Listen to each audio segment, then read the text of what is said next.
morning. Good morning, loves. Welcome to On the Drive with Dr. Cole.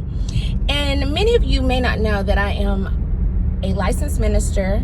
That you may know. I do women's ministry. That you may know. But many of you may not know that I am a life coach. And I've had several clients over the years. It is one of those things that I love to do, help people to plan out and reach their goals, be their accountability partner, and encourage them along their journey. And so this morning, what I want to share may not necessarily be a biblical message this morning, because you guys are used to me sharing biblical messages. But I do believe it's a God-ordained message. And so from this vein this morning, I want to talk about being held emotionally hostage by those that you love. So many of us have allowed our children, our spouses, our parents, our siblings, even our friends, those that we've allowed in our circle, to hold us emotionally hostage. You may be saying, okay, what is emotionally hostage? It's when when they have manipulated you to the point that you're not able to share your true feelings and thoughts out of fear that they will hold back their love or affection from you, that they will, and I'm going to use this word because that's why I told you it teeter-totters on the line of spiritual, because if people are not careful, they are working. When you start manipulating people's emotions, if you're not careful, you're being used or in the vein of witchcraft, trying to control people. And so when you hear that someone is working under a witchcraft spirit, or that means that they are trying to control people, manipulate situations to their advantage. And what I have learned in my journey, so I'm going to be 45 soon, guys. I'm excited about it. I didn't think that I'd make it to 45. And so I'm really, really, really excited about getting older. But what I have learned is if we're not careful, we will allow people to misuse and mistreat us out of fear of not being in a relationship, out of fear of not having any friends, or out of fear of rejection and abandonment. That is not the will of God for you. I know I said this wasn't going to be a biblical message, but y'all know who I am. That is not the will of God for you.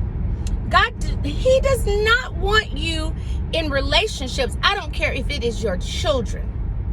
I speak to those especially who have adult children. I don't care if it's your children, your parents, your siblings.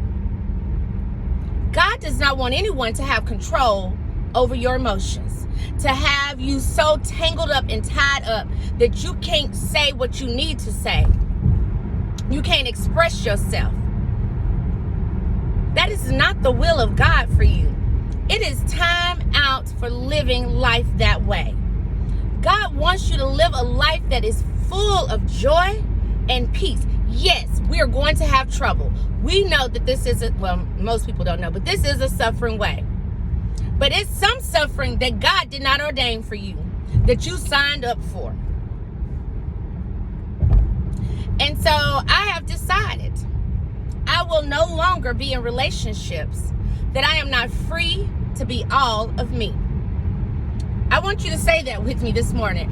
I will no longer be in relationships where I am not free to be all of me.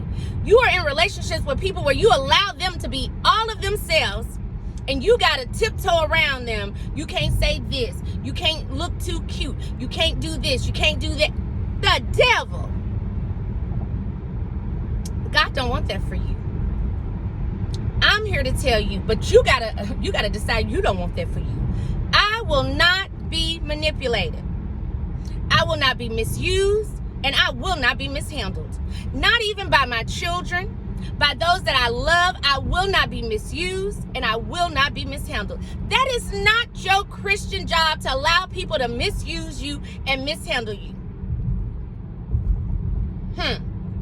I know people are used to, well, especially when I first got saved. Oh my God. It was like, I thought I couldn't say no. I thought it was my job. Like, if I'm going to show love and kindness, is with love and kindness have I drawn thee, then I've got to be the yes person. You better get a good understanding in all that getting. God wants you to rise up in the power and the love that he has for you. Love yourself enough to say, you know what? I love you. But because you don't want me, you don't want me. You don't want me because you want me to be in a box. You want me to tiptoe around you. You want me the way you want me. And since you don't want me, I love me enough to say, it's okay. You go on about your way. And you be blessed, baby. Yes, it's going to be hard at first. I'm not telling you this is going to be easy. This is a new kind of self-love for some of you, and it's not going to be easy. But it's well worth it. I have allowed people to be fully themselves. But there are very few people that have allowed me to be myself. I want you to think about that in your own life. You allow, especially adult children, we have allowed them to go and come and do whatever they please. But then we can't say anything about anything that we object to, any opinion, out of fear. And don't let you have grandchildren out of fear that they're not going to bring those grandbabies back. You better know you a blessing. You are a blessing. And if you are a blessing and they remove themselves from receiving the blessing, but because you're a blessing, don't you know God will send somebody else who have need of the blessing and who will appreciate the blessing? God has given me family that I knew not of. He has given me fathers that I didn't ask for. Come on here now. Just because somebody shares blood with you and they don't want to line up and treat you right, don't be fooled. God will send you others. I can testify to that, y'all. I can testify to that. Y'all know I'm on the drive. And I do have my seatbelt on. I was raised by a single mother. My father was in and out of correctional facilities my entire life. He just recently got released a couple of years ago. So, needless to say, I was always in need of a father figure. Let me tell y'all how God works. God always made sure that I had father figures in my life. It took me a while to understand that I lacked nothing. That God always made sure that I had everything that I needed when it came to being loved, valued, and seen. I just didn't always realize it because it didn't come in the package that I wanted it to be in. I wanted my father to grow up, man up, and be a dad. That's all I wanted. So anything else that God sent, I couldn't receive it. I couldn't recognize it. It wasn't until much, much, much later in my life that I looked back and saw I lacked nothing. From a little girl, he made sure I had some strong uncles who would take me places, come to my school and speak.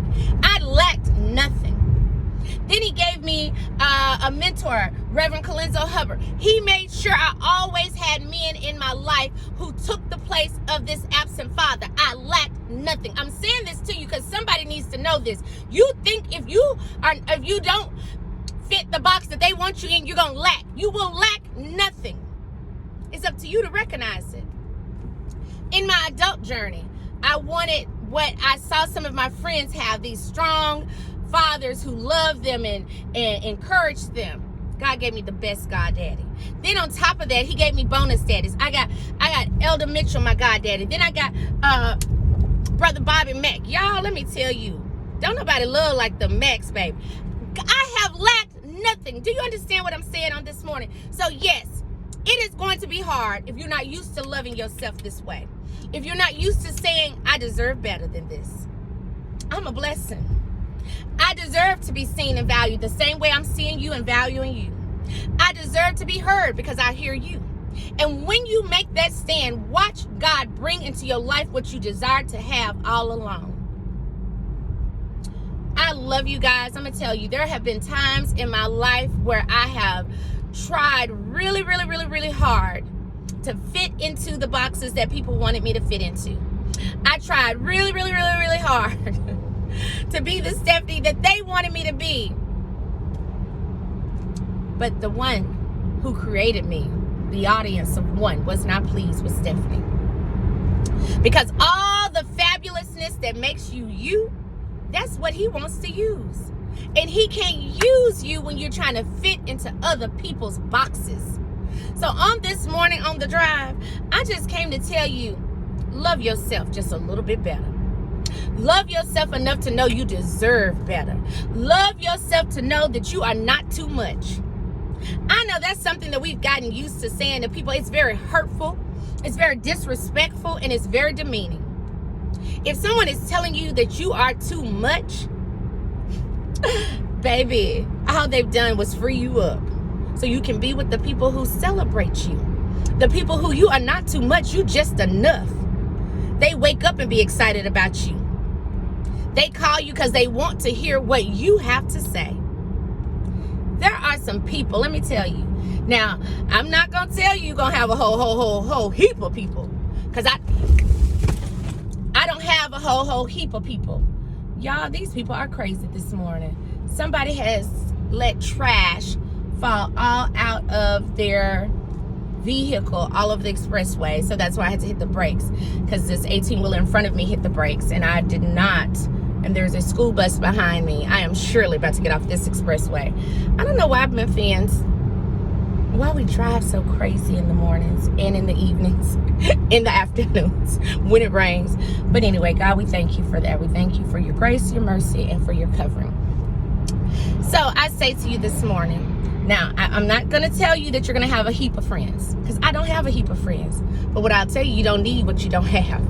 God will give you just what you need. I have people in my life who love me, people who celebrate me, people who think that I'm a gift and a blessing. I have people who see me, who value me, who want to hear me. I have people who think when I'm not being authentically me, they say, Cole, what's wrong with you? No, what you really think about it? You're not saying much. Y'all, that was new for me. But it didn't come to me until I said, you know what? I'm good. You go on. I'm too much for you. You too much for me, baby. It's too much work to be in relationship with you. Go on by your way. Go on. I love you from a distance. It is time this morning, as your life coach, this is what a life coach does for you. So if you are in need of someone to help you in this journey to self-love and self-discovery, that's what I'm here for. A life coach does, well, this life coach does everything based on biblical principles, because I am a Christian life coach. So everything that I do, I'm pointing you to Christ. So let's back it up. So this morning, as your life coach, I'm letting you know it is time for some self-love. The kind of self-love that at first may feel a little strange. It may feel a little awkward. But love yourself enough to know you deserve to be seen, heard, and valued. You deserve that. And I don't care who it is. And if you have small children, teach them to see you, to value you, and to hear you, just as you do for them. If you're in a marriage and you know that this is a relationship that is God ordained, and that you can put in the work, then you talk to your spouse and you tell them, I don't feel seen, heard, and valued. And then before you talk to them, though, because this is what we mess up. We talk to people and we don't even have no examples. Sit down and think about incidents where you have not felt seen, heard, or valued. And then let them know when you do those things, it tears down my self-esteem. It causes me to feel like I have to be less of me in order for you to love and appreciate me. Because sometimes, I'm going to just, y'all see this? I got lip gloss on there on my dress this morning. Sometimes people may not be aware of how they're treating us. So you can tell them. You can say, this is how I feel. I have not always felt seen, heard, and valued. This is what I need. But now, after you tell them and they repeatedly continue to do those things, we're back to that self-love. You got to be strong enough to say, I love you, but I deserve better. And because I deserve better, I'm going to have to let you go. I'm gonna have to let you go on about your way because I have to love myself just a little bit better. So this morning, I wanted to come on this Monday morning and tell you, take a little time. Love yourself. See yourself. Value yourself. God wants you to do that. Have some God esteem about yourself. Know whose you are, who you are, and know that you were worth dying for. He thought that about you. So why would you settle for anything less? I love you guys. I pray that you have a productive week, and I'll see you again on The Drive with Dr. Cole. Bye-bye.